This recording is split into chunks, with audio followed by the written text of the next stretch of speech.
one of us is going to walk out of there, Wahoo. And you damn well better bet it's going to be me. We know Ric Flair as the Nature Boy.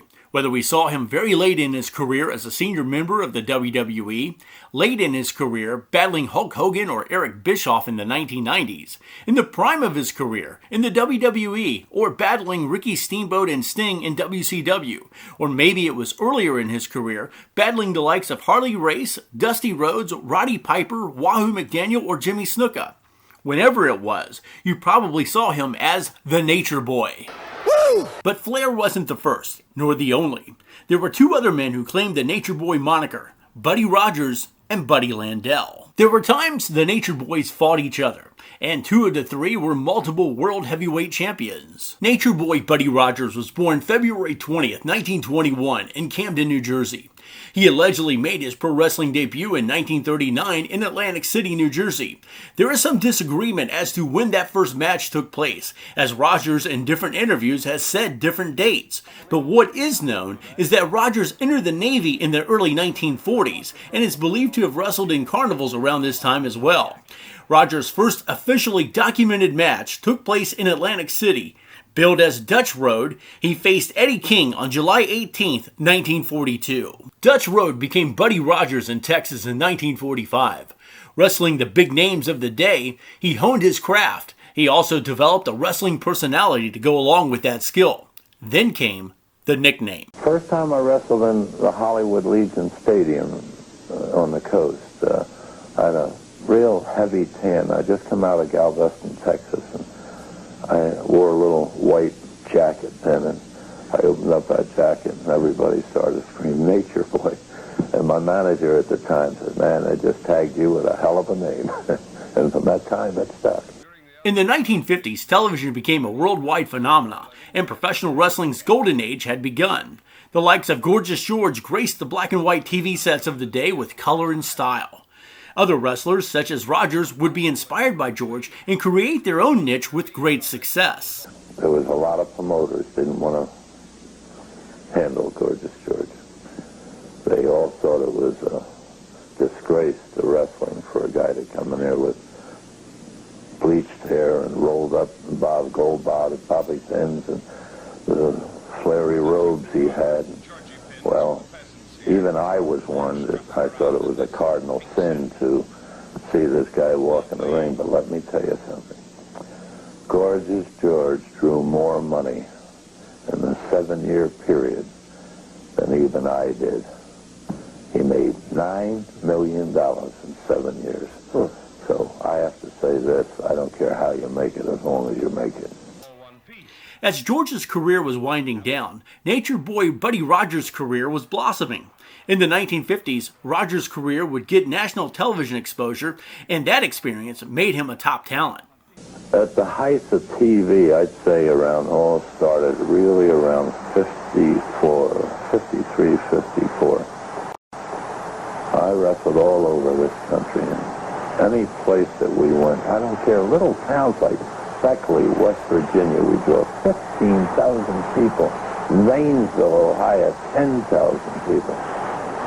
Sometime it would nearly be as big as a town. They just came from all over. And we knew that TV was, the thing that really did it. On June 30th, 1961, Buddy Rogers beat Pat O'Connor for the National Wrestling Alliance World Heavyweight title in front of 38,622 fans at Comiskey Park in Chicago. The importance of this victory, not only was it a world title, but it would become the recognized world title in the wrestling territory system in the United States and abroad. Rogers would defend his title across the country. He made various stops in what would become the Mid-Atlantic wrestling territory over the next several years. He faced the likes of Rip Hawk, Johnny Valentine, Johnny Weaver, and others in places like Charlotte, Greensboro, Norfolk, Richmond, and Raleigh. On January 24, 1963, the great Lou Thesz beat Rogers in Toronto, Ontario, Canada for the NWA World Heavyweight title. This set off a major controversy amongst promoters as some decided to still recognize Rogers as the champion, especially in cities in the northeastern part of the country. In April of 1963, Rogers won a fictitious tournament in Rio de Janeiro to become the first Worldwide Wrestling Federation heavyweight champion.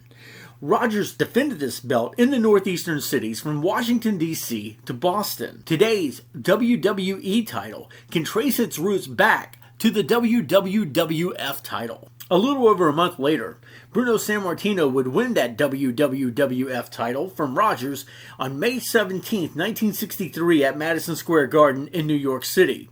That match was only 48 seconds. This was a stunning defeat as the 28-year-old Bruno Sammartino took out the champ in less than a minute.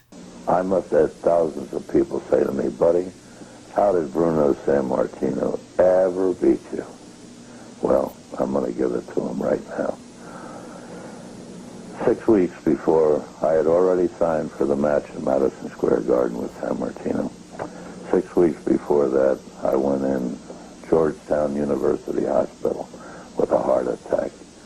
I was in that hospital up to 5 days before I wrestled Sammartino. Now, you know what kind of shape I was in, but I made sure that I kept my word. I went through with that match.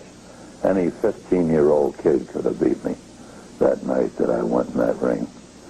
Believe me, I had pains in my chest walking to the ring, just the excitement. But it's over with now. But to all those that wondered how Bruno could ever beat me, that's what went wrong. When Rogers' health was better, he and Bruno faced off in tag team matches, but the big anticipated rematch between the two never materialized. Bruno Sammartino would go on to become the living legend, having 2 fantastic Worldwide Wrestling Federation title reigns totaling over 11 years. He sold out Madison Square Garden 187 times in his career. Rogers' career would slow down significantly after 1963 and was all but over by 1970. But in 1979, things changed. A little before his 58th birthday, Nature Boy Buddy Rogers headed back to the ring again. This time wrestling for his friend, Championship Wrestling from Florida promoter and owner Eddie Graham. Rogers and Graham had known each other from both being stars in the 50s and 60s. Rogers wrestled primarily in tag matches as a fan favorite with Dusty Rhodes and Jack and Jerry Briscoe. In the summer of 1979, he came to the Mid-Atlantic area. A fan favorite no more, he set his sights on another Nature Boy. At the time, probably the most popular wrestler in Mid-Atlantic Championship Wrestling, former rule breaker, recently turned hero, Ric Flair.